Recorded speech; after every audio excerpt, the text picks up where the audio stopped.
miɗen cifti noon oɗo ko Mammadu Dikko amo jeeya e commission mo ganduɗa kañum huufi oɗo jama Nasrullahi mi salminima. Mi salmitimama. holno jiiruɗa oɗo initiative?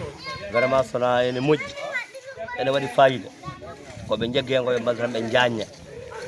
ɓe tinno ɓe nodda sukaɓe leegal ɓe foof Nasrullahi tuggi haaro haaji foof koɓe mbaɗani kertor par ce que hay goto wawa laɓɓina nden leegal meɗen goɗɗo immota ko banggue goɗɗo ara laɓɓina ɗo enen sukaɓe leegal ɓe woni laɓɓinde ɗo ayi yimɓe daari kam foof machallah eɓe tinni eɓe golla koɓe gollata kadi wona hande puɗɗi min ça fait 2 ans ou 3 ans mataw ɓe manque tan ko moyen e soutien joni eɗen ñaago sukaɓe meɗen wonɓe caggal leydi ɓe e wonɓe ɗo e wuuro heɓe no ballirten haaɓe keeɓira moyen ɓe keeɓira noɓe liggori leggal ngal par ce que kamɓe kam e pelliti ayi ɗum ɗo ko moyen mabɓe propre wona moyen Mammadu Dikko wona moyen Babagal Diallo wona hay goto kamɓe tinni mbaɗi ɗum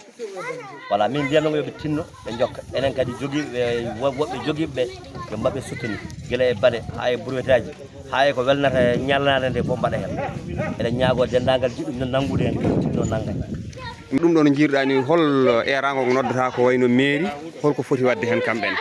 saabu ko golle mabɓe sukaɓe goni e wadde ɗo. mairie kam so yi ɗum ɗo foti ko tinnade ara jaggana sukaɓe leegal ɓe par ce que ko golle mabɓe ɓe goni e gollude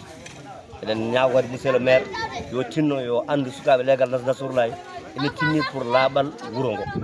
par ce que sa laɓɓini leegal ma tan so ɓooyi ko wuuro ngo fof jitta laɓɓinde ça fait 3 ans e mbaɗɗe ɗeɗo golle